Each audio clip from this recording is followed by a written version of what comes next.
ആശ്വാസം നേടാം.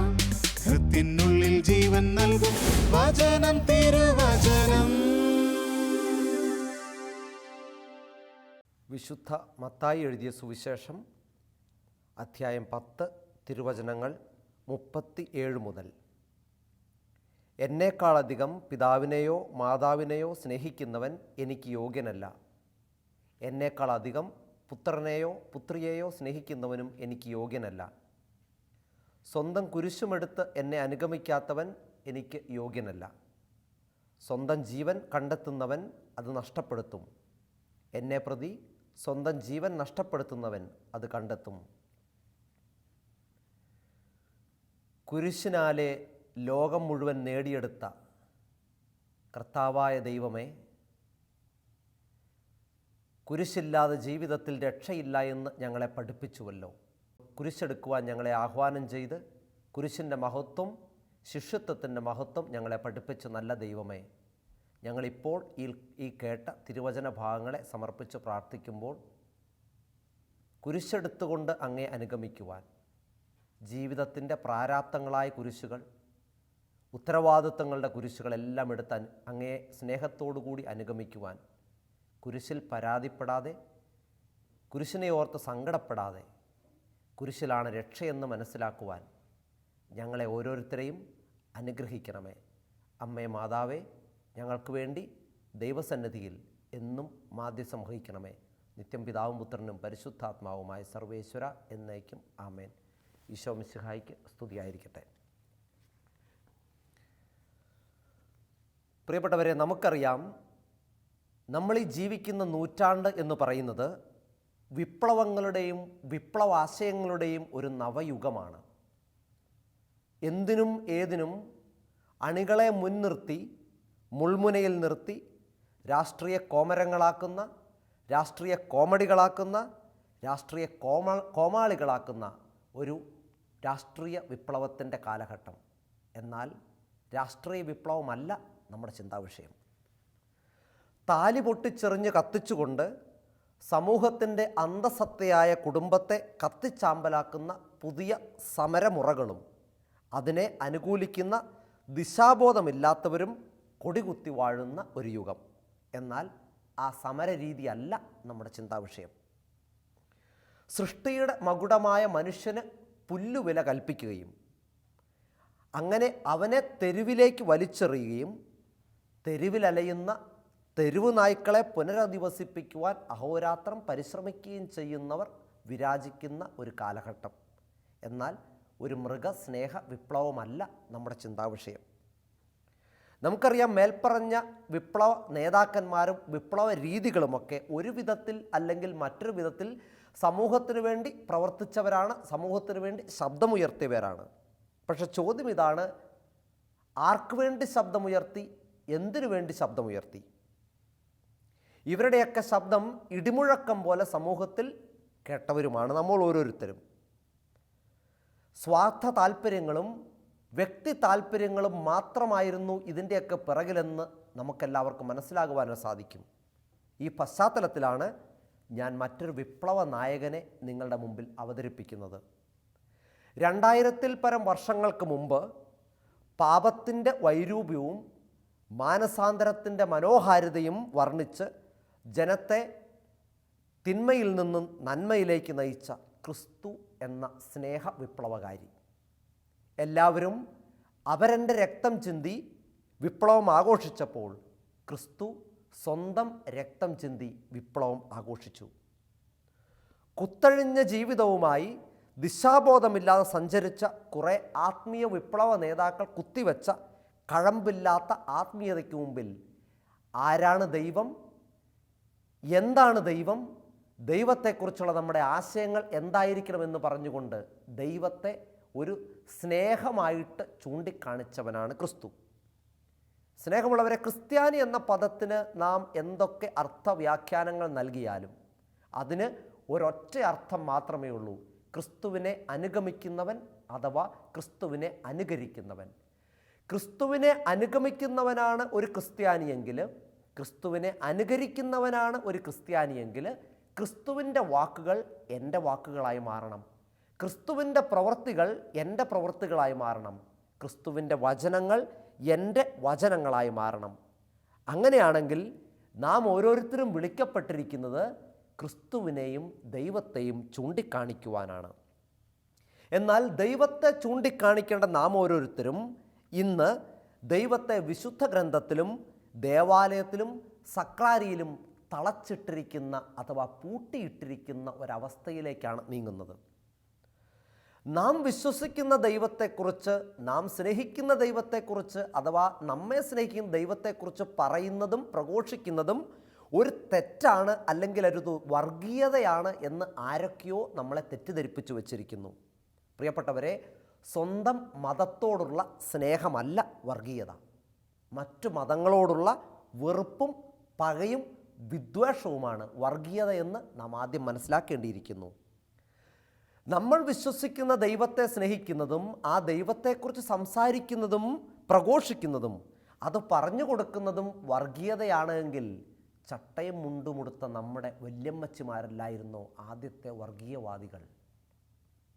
ഒരു ഭക്തിഗാനത്തിൻ്റെ ഈരടികൾ നമ്മൾ കേട്ടിട്ടല്ലേ? അമ്മ മടിയിലിരുത്തി വിരലാൽ കുരിശു വരപ്പിച്ച സന്ധ്യകളും ഇളം മുട്ടിൽ കൈകൾ കൂപ്പി ഈശോയ്ക്കുമ്മ കൊടുത്തതും ഇന്നും ഓർമ്മയിൽ എന്നും തെളിയുന്നു, തിരിച്ചു നടക്കാൻ കൊതിക്കുന്നു. അപ്പോൾ ക്രിസ്തുവിനെക്കുറിച്ചും ദൈവത്തെക്കുറിച്ചും മടിയിലിരുത്തി പറഞ്ഞു കൊടുക്കുന്നതും പ്രഘോഷിക്കുന്നതും വർഗീയതയാണെങ്കിൽ നമ്മുടെ വല്യമ്മച്ചിമാരെ ആദ്യത്തെ തീവ്രവാദികളായിട്ടും വർഗീയവാദികളായിട്ടും നാം ചിത്രീകരിക്കേണ്ടിയിരിക്കുന്നു. ക്രിസ്തുവിനെ ചൂണ്ടിക്കാണിച്ചവരൊക്കെ ഇരുമ്പഴിക്കുള്ളിലാക്കിയ ചരിത്രമാണ് ലോകത്തിലുള്ളത്. പ്രിയപ്പെട്ടവരെ, രക്തസാക്ഷികൾക്ക് വേണ്ടി മുറവിളി കൂട്ടുന്ന ഒരു കാലഘട്ടത്തിൽ നമ്മൾ ചിന്തിക്കണം, നമുക്ക് വേണ്ടത് രക്തസാക്ഷികളെയല്ല, നമുക്ക് വേണ്ടത് ക്രിസ്തു സാക്ഷികളെയാണ്. നമുക്ക് വേണ്ടത് ജീവിതത്തിൽ ക്രിസ്തുവിനെ ചൂണ്ടിക്കാണിക്കുന്ന ക്രിസ്തു സാക്ഷികളെയാണ് നമുക്ക് ആവശ്യം. എങ്ങനെയാണ് ക്രിസ്തുവിനെ ചൂണ്ടിക്കാണിക്കേണ്ടത്? ഒരുപക്ഷെ ഒരു കഥയിലൂടെ അത് കൂടുതൽ നമുക്ക് വ്യക്തമാക്കുവാനായിട്ട് സാധിക്കും. നമുക്കറിയാം, കേരളം ഐതിഹ്യങ്ങളുടെ നാടാണ്. പറയിപ്പറ്റ പന്തിരകുലവും ഒരു ഐതിഹ്യ കഥയാണ്. വരരുചി എന്ന ബ്രാഹ്മണന് ഒരു പറയ സ്ത്രീയിലുണ്ടായ 12 മക്കളിൽ 10ാമത്തെ ആളാണ് നാറാണത്ത്. നമുക്കറിയാം, നാറാണത്ത് ഒരു ഭ്രാന്തനായിരുന്നു. ആ കവിത കേട്ടിട്ടില്ലേ? 12 മക്കളെ പെറ്റൊരമ്മേ, നിൻ്റെ മക്കളിൽ ഞാനാണ് ഭ്രാന്തൻ. ഇവിടെ ശ്രദ്ധിക്കേണ്ട വളരെ രസകരമായ ഒരു കാര്യമുണ്ട്. ഈ നാറാണത്ത് ഭ്രാന്തനും ശിഷ്യന്മാരുണ്ടായിരുന്നു.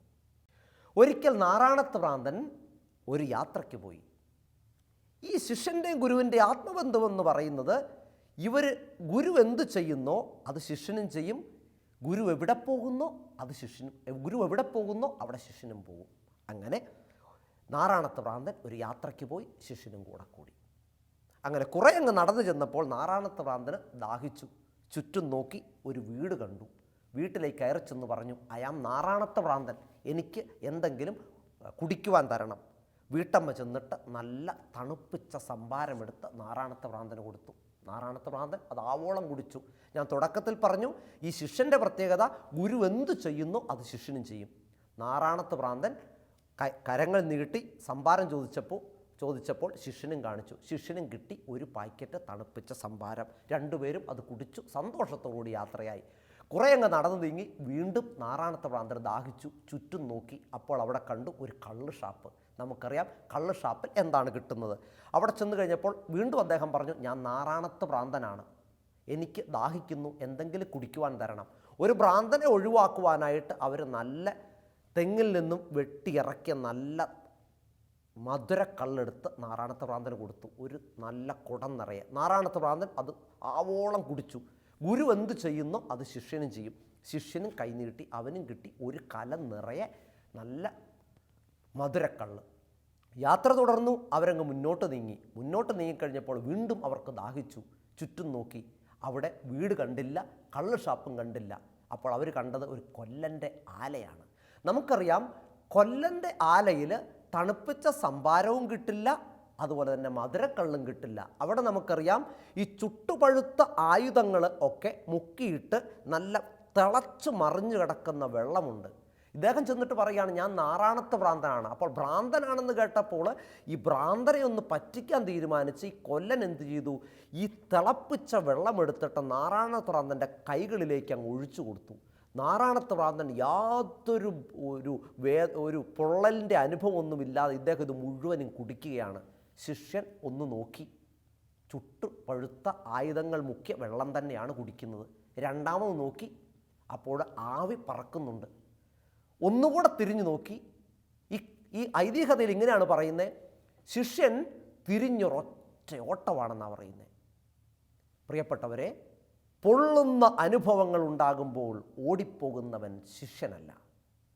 തീ തിന്നുന്ന അനുഭവങ്ങൾ ഉണ്ടാകുമ്പോൾ ഓടിപ്പോകുന്നവൻ ശിഷ്യനല്ല. നമ്മൾ മനസ്സിലാക്കണം, തണുപ്പിക്കുന്ന സംഭാരവും മധുരമുള്ള അല്ലെങ്കിൽ വീര്യമുള്ള മധുരക്കള്ളും കൂടെയുള്ളപ്പോൾ ഗുരുവിനെ അനുഗമിക്കുക എളുപ്പമാണ്. പ്രാർത്ഥനയുടെ ഊഷ്മളതയും സ്തുതിപ്പിൻ്റെ വീര്യവും കൂടെയുള്ളപ്പോൾ ഗുരുവിനെ അനുഗമിക്കുക എളുപ്പമാണ്. അവനെ ചൂണ്ടിക്കാണിക്കുവാൻ എളുപ്പമാണ്. പക്ഷേ കുരിശുകൾ ഒന്നൊന്നായി നമ്മളെ പിന്തുടരുമ്പോൾ അവനെ അനുഗമിക്കുവാൻ അല്പം ബുദ്ധിമുട്ടുണ്ടാകും. ജീവിതത്തിൻ്റെ ആലകളിലെ പൊള്ളുന്ന ജലം കുടിക്കേണ്ടി വരുമ്പോൾ ക്രിസ്തുവിനെ ചൂണ്ടിക്കാണിക്കുവാൻ സാധിച്ചെങ്കിൽ ഇന്നത്തെ തിരുവചന ഭാഗം എൻ്റെയും നമ്മുടെ ഓരോരുത്തരുടെ ജീവിതത്തിൽ അന്വർത്ഥമാകും. സ്വന്തം കുരിശുമെടുത്ത് എന്നെ അനുഗമിക്കാത്തവൻ എനിക്ക് യോഗ്യനല്ല.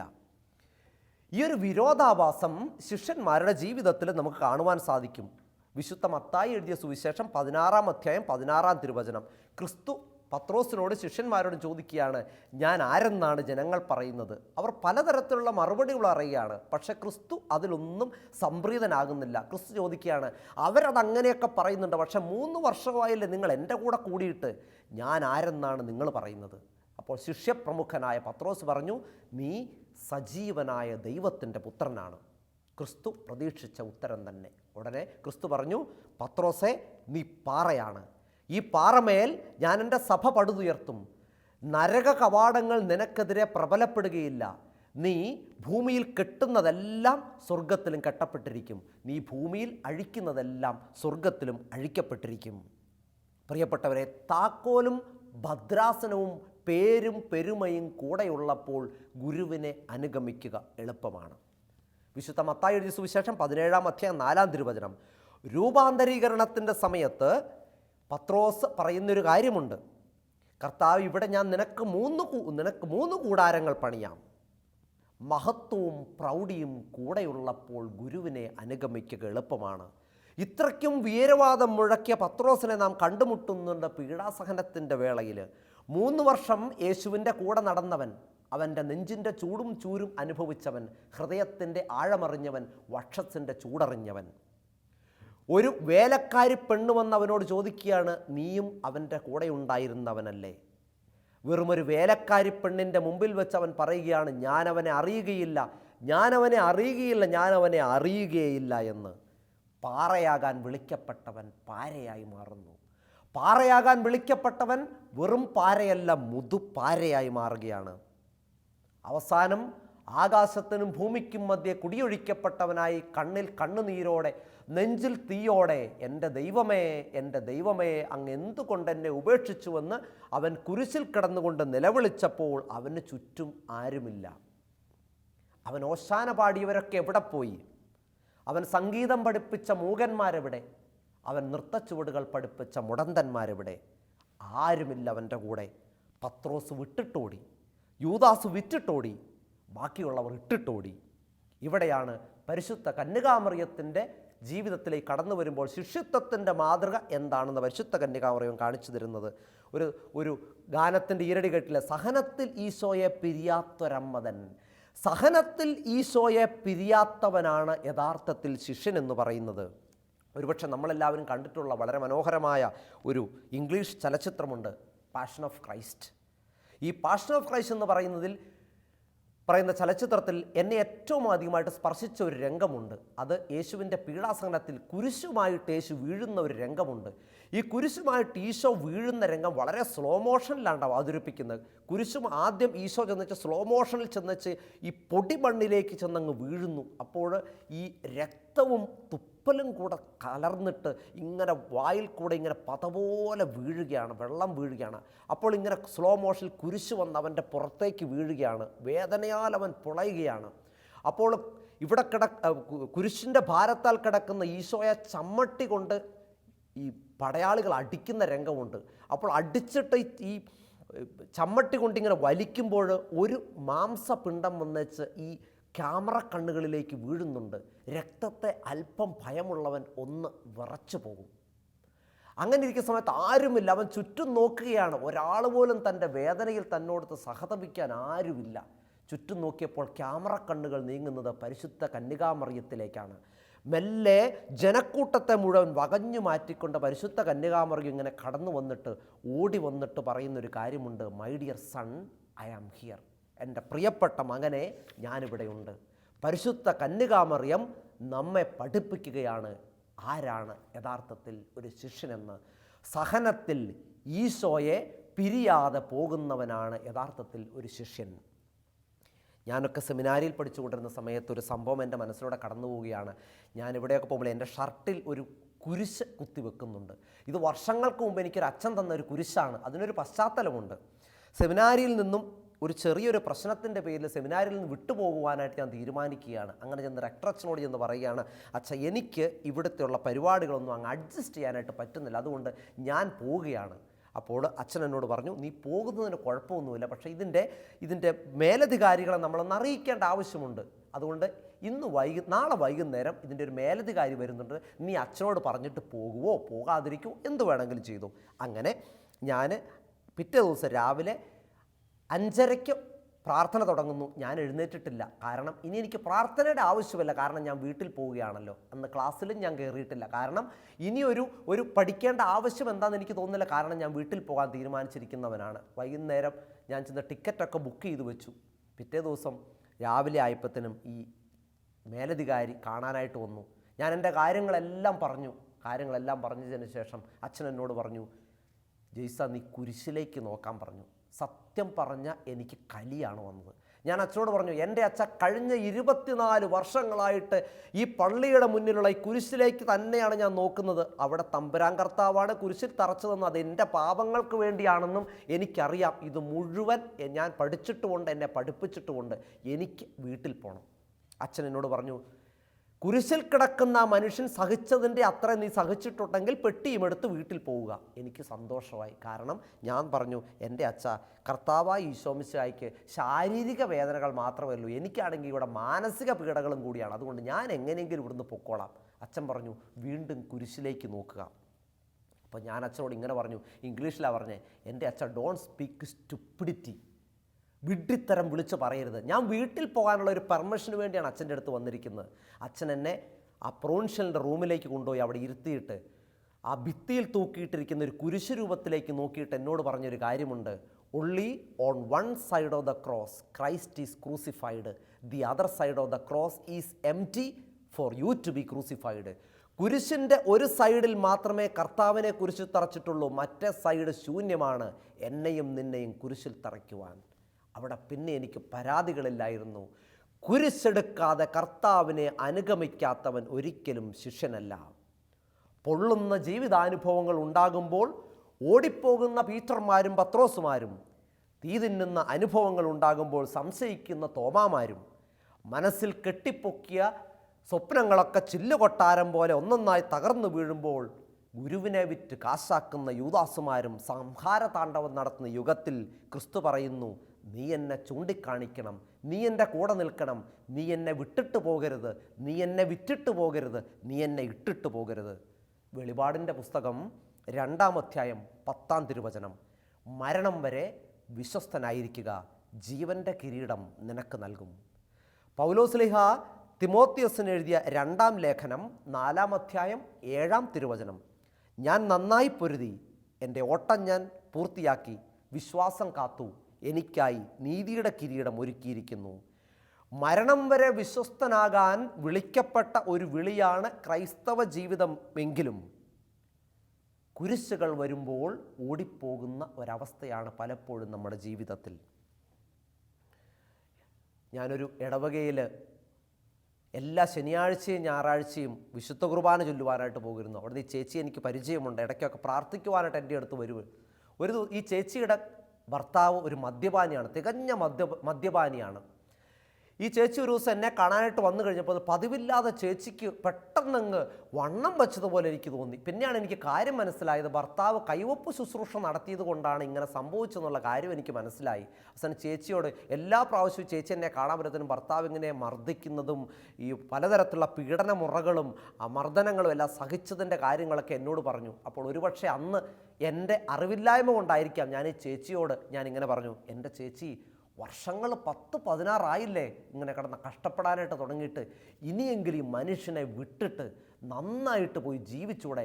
ചേച്ചിക്ക് ജോലിയുണ്ട്, കഴിവുണ്ട്, സാമർഥ്യമുണ്ട്, ഈ മനുഷ്യനെ വിട്ടിട്ട് പോയിക്കൂടെ? എവിടെയെങ്കിലും പോയിട്ട് ഈ മനുഷ്യൻ ജീവിക്കട്ടെ. അപ്പോൾ ഈ ചേച്ചി പൗരോഹിത്യത്തിലേക്ക് വിച്ചവെച്ച് നടക്കുന്ന എന്നോട് തിയോളജിയും ദൈവശാസ്ത്രവും തത്വശാസ്ത്രവും ഒന്നും പഠിക്കാത്ത ചേച്ചി എന്നോട് പറഞ്ഞൊരു കാര്യമുണ്ട്. അതിങ്ങനെയാണ്, അച്ഛാ 16 വർഷം മുമ്പ് ദൈവത്തെയും ദൈവജനത്തെയും ദൈവവചനത്തെയും ദൈവപുരുഷനെയും സാക്ഷിയാക്കി ഇന്നു മുതൽ മരണം വരെ ദാരിദ്ര്യത്തിലും സമ്പത്തിലും ആരോഗ്യത്തിലും അനാരോഗ്യത്തിലും മരണം വരെ വിശ്വസ്തയോടെ ജീവിച്ചു കൊള്ളാമെന്ന് വചനം സാക്ഷിയാക്കി ഞാൻ പ്രതിജ്ഞ ചെയ്യുന്നുവെന്ന് എൻ്റെ ഇടവകപ്പള്ളിയിൽ വെച്ച് ഞാൻ പ്രതിജ്ഞ ചെയ്ത അച്ഛാ, മരിക്കുവാണേലും ഈ മനുഷ്യൻ്റെ കൈകൾ കൊണ്ട് തന്നെ മരിക്കട്ടെ എന്ന്. കുരിശുകൾ ഉണ്ടായപ്പോൾ, മദ്യപാനമെന്ന കുരിശ് തൻ്റെ ഭർത്താവിൻ്റെ കൂടെ ഉണ്ടായപ്പോൾ ഇട്ടിട്ട് പോകാത്ത ഈ ചേച്ചിയൊക്കെ നമ്മുടെ ജീവിതത്തിൽ എപ്പോഴും ഒരു മാതൃകയാണ്. ക്രിസ്തുത്വത്തിലേക്ക് പ്രിയപ്പെട്ടവരെ ഒരിക്കലും ഓശാന വിളികൾ മാത്രമല്ല, രാജവീതികൾ മാത്രമല്ല, ക്രിസ്തുത്വത്തിലേക്ക് ഓശാന വിളികളും രാജവീതികളും മാത്രമേ ഉള്ളൂവെന്ന് ആരാണ് നമ്മളെ പഠിപ്പിച്ചു വെച്ചത്? മത്തായിയുടെ സുവിശേഷം 10-ാം അധ്യായം 38-ാം തിരുവചനത്തിൽ നമ്മൾ വായിച്ചു കേട്ടു. അതുപോലെ തന്നെ മത്തായിയുടെ സുവിശേഷം 16:24 നമ്മൾ വായിക്കുന്നുണ്ട്, എന്നെ അനുഗമിക്കാൻ ആഗ്രഹിക്കുന്നവൻ സ്വന്തം കുരിശുമെടുത്തുകൊണ്ട് എന്നെ അനുഗമിക്കട്ടെ എന്ന്. ഞാനൊരു കോളേജിൽ അധ്യാപകനായിരുന്ന സമയത്ത് ഒരു സംഭവം ഞാൻ ഓർത്തു പോവുകയാണ്. ചേട്ടൻ അനിയനെയും കൊണ്ട് വരികയാണ് മാനസാന്തരപ്പെടുത്തുവാനായിട്ട്. അനിയൻ്റെ പ്രത്യേകത എന്ന് പറഞ്ഞാൽ അനിയന് ദൈവവിശ്വാസമേ ഇല്ല. ദൈവവിശ്വാസമില്ലാത്ത അനിയനെ ചേട്ടൻ നന്നാക്കുവാനായിട്ട് കൊണ്ടുവന്ന് കഴിഞ്ഞപ്പോൾ അനിയൻ ചേട്ടനോട് പറയുകയാണ്, എൻ്റെ മുമ്പിലിരുന്നു കൊണ്ട്, എൻ്റെ ചേട്ടാ, എൻ്റെ അച്ഛാ, എന്നെ നന്നാക്കുവാനായിട്ട് ദൈവവിശ്വാസം ഉണ്ടാക്കുവാനായിട്ട് വന്നിരിക്കുന്ന ഈ ചേട്ടനില്ല, ഈ ചേട്ടൻ്റെ മൂത്ത മകൻ മെഡിക്കൽ കോളേജിൻ്റെ മുമ്പിൽ വെച്ച് ആക്സിഡൻറ്റിൽപ്പെട്ടു. ICUവിൻ്റെ മുമ്പിൽ വെച്ച കരുണക്കൊന്തയും ജപമാലകളുമെല്ലാം കരങ്ങൾ വിരിച്ചു പ്രാർത്ഥിച്ചു. കിട്ടിയോ ജീവിതം? കിട്ടിയില്ല, ഉള്ളത് മുഴുവൻ പോയി. രണ്ടാമത്തെ ഒരു കുഞ്ഞുണ്ടായിരുന്നു, ആ കുഞ്ഞിനെയും ദൈവം എടുത്തു. ഇപ്പോൾ അനാഥ പ്രേതത്തെ പോലെ ജീവിക്കുന്നുണ്ട്. നമ്മുടെയൊക്കെ ദുഃഖങ്ങൾ കണ്ട് കൈകൊട്ടിച്ചിരിക്കുന്ന ഒരു ദൈവത്തിൽ വിശ്വസിക്കാൻ അച്ഛ എനിക്ക് താല്പര്യമില്ല. അച്ഛ എന്നെ എൻ്റെ വഴിക്ക് വിട്ടേക്ക്. പ്രിയപ്പെട്ടവരെ, ഇതുപോലെയുള്ള ദുരനുഭവങ്ങൾ നമ്മുടെ ജീവിതത്തിൽ ഒരുപക്ഷെ ഉണ്ടാവാം. കുരിശുകൾ ഒന്നിനു പിറകെ ഒന്നായി വരുന്ന അവസ്ഥ. ഷേക്സ്പിയർ പറയുന്ന പോലെ, when the problems come it comes in battalion. നമ്മുടെ ജീവിതത്തിൽ കുരിശുകൾ വരുമ്പോൾ അതിങ്ങനെ ഘോഷയാത്രയായിട്ട് നമ്മുടെ ജീവിതത്തിലേക്ക് കടന്നു വരുമ്പോൾ ദൈവത്തെ വിട്ടിട്ടോടുന്ന, ദൈവത്തെ ഇട്ടിട്ടോടുന്ന, ദൈവത്തെ വിറ്റിട്ടോടുന്ന ഒരു അനുഭവം നമ്മുടെ ജീവിതത്തിൽ ഉണ്ടാകാതിരിക്കുവാൻ കുരിശുകൾ എന്നും നമ്മുടെ കൂടെ ആയിരിക്കട്ടെ. കുരിശാണ് രക്ഷ, കുരിശിലാണ് രക്ഷ എന്ന ഒരു ചിന്ത നമ്മുടെ മനസ്സിൽ എന്നും ഉണ്ടായിരിക്കട്ടെ. നമുക്കൊരു നിമിഷം കണ്ണുകളടച്ച് പ്രാർത്ഥിക്കാം. എന്നെ അനുഗമിക്കാൻ ആഗ്രഹിക്കുന്നവൻ സ്വന്തം കുരിശുമെടുത്തുകൊണ്ട് എന്നെ അനുഗമിക്കട്ടെ എന്നരുളി ചെയ്ത നല്ലവനായ ദൈവമേ, ജീവിതത്തിൽ അങ്ങ് ഞങ്ങൾക്ക് പലതരത്തിലുള്ള കുരിശുകളും സഹനങ്ങളും നൽകിയിട്ടുണ്ട്. നീ സ്നേഹിക്കുന്നവർക്ക് മാത്രമേ കുരിശുകൾ തരികയുള്ളൂ എന്ന് ഞങ്ങൾ വിശ്വസിക്കുന്നുണ്ട്. ആ കുരിശുകൾ സന്തോഷത്തോടെ സ്വീകരിക്കുവാൻ ഞങ്ങളെ ഓരോരുത്തരെയും അനുഗ്രഹിക്കണമേ. കുരിശുകൾ ഒഴിവാക്കുന്നതല്ല, കുരിശുകൾ വഹിച്ചുകൊണ്ട് അത് കാൽവരിയിൽ എത്തുവോളം വീഴ്ചകൾ ഉണ്ടാകുമ്പോഴും ആ വീഴ്ചയിൽ തളർന്നു കിടക്കാതെ കാൽവരിയിൽ എത്തുവോളം ആ കുരിശ് വഹിച്ചുകൊണ്ട് എൻ്റെ ജീവിതയാത്ര പൂർത്തിയാക്കുവാൻ എന്നെ അനുഗ്രഹിക്കണമേ. പരിശുദ്ധ അമ്മേ മാതാവേ, സഹനങ്ങളിൽ അമ്മയുടെ പുത്രനെ ഇട്ടിട്ട് ഓടിപ്പോകാതെ എന്താണ് ശിഷ്യത്വത്തിൻ്റെ മഹത്വമെന്ന് ഞങ്ങളെ പഠിപ്പിച്ച പരിശുദ്ധ അമ്മേ, ഞങ്ങൾക്ക് വേണ്ടി എന്നും എപ്പോഴും ദൈവസന്നിധിയിൽ മാധ്യസ്ഥം വഹിക്കണമേ. പിതാവും പുത്രനും പരിശുദ്ധാത്മാവുമായ സർവേശ്വര എന്നേക്കും.